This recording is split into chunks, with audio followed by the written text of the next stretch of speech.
അമ്പലപ്പുഴയിൽ ഒരു കൺഫ്യൂഷൻ ഉണ്ട്. അതായത് ജി സുധാകരൻ സ്വതന്ത്രനായിട്ട് മത്സരിക്കുമെന്ന് പറയുന്നു. LDF സ്ഥാനാർത്ഥിയായിട്ട് H സ്ഥലമുണ്ട്. ഇപ്പോൾ UDF അമ്പലപ്പുഴയിൽ സ്ഥാനാർത്ഥി ഉണ്ടാകുമോ അതോ ജി സുധാകരന് പിന്തുണ കൊടുക്കുമോ? അല്ല, UDF അമ്പലപ്പുഴയിൽ സ്ഥാനാർത്ഥി ഉണ്ടാകുന്ന ചോദ്യം എന്താക്കും? അങ്ങനെയൊന്നും. അപ്പം അതിൽ സ്വാഭാവികമായിട്ടും ഇത്തരം കാര്യങ്ങളിൽ പാർട്ടി തീരുമാനമെടുക്കുന്നത് പാർട്ടിയാത്മകമായിട്ടുള്ള തെരഞ്ഞെടുപ്പ് കേന്ദ്ര തെരഞ്ഞെടുപ്പ് സമിതിയാണ്.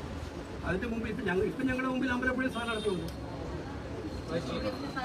ഇപ്പം ഞങ്ങളുടെ മുമ്പിലുണ്ട്.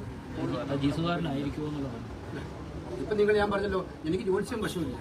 എന്താണ് നാളെ സംഭവിക്കാൻ പോകുന്നത് അറിയാൻ അതോട് ചോദിച്ചാൽ സാങ്കല്പികമല്ല, അത് ഉറപ്പ് പറയാൻ പറ്റില്ല. അതായത് അമ്പലപ്പുഴയിൽ UDF സ്ഥാനാർത്ഥി ഉണ്ടാകുമെന്ന് ഉറപ്പ് പറയാൻ പറ്റില്ല. ഇപ്പോഴത്തെ അവസ്ഥയിൽ മറ്റു മണ്ഡലങ്ങളിലെ പ്രശ്നമില്ല. ഇപ്പോഴത്തെ അവസ്ഥയിൽ അമ്പലപ്പുഴയിൽ UDF അമ്പലപ്പുഴ ഞങ്ങൾക്ക് ഏറ്റവും താല്പര്യമുള്ള ഏറ്റവും പ്രാധാന്യമുള്ള ആദ്യം വിജയിക്കുന്ന മണ്ഡലങ്ങളിൽ ഒന്നാണ്. അമ്പലപ്പുഴ എന്ന് പറയുന്നത് കോൺഗ്രസ് കൈപ്പത്തി ചിഹ്നത്തിൽ മത്സരിക്കുന്ന ഒരു സീറ്റാണ്. അവിടെ കൈപ്പത്തി ചിഹ്നത്തിൽ ഒരു സ്ഥാനാർത്ഥി ഉണ്ടാകുമോ എന്നുള്ളതാണ്. തിരഞ്ഞെടുപ്പിനത്തെ എല്ലാ കാര്യങ്ങളും നിങ്ങളോട് പറയാൻ നോക്കിയാൽ പിന്നെ ഞങ്ങൾക്ക് എന്താ വിശ്വസിക്കുന്ന പാർട്ടി അതെന്താ?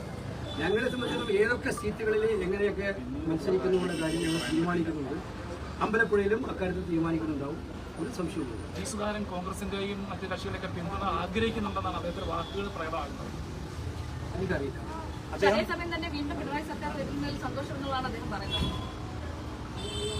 അദ്ദേഹത്തോട് തന്നെ ചോദിക്കണം, അങ്ങനെയാണോ അദ്ദേഹത്തിന്റെ അഭിപ്രായം?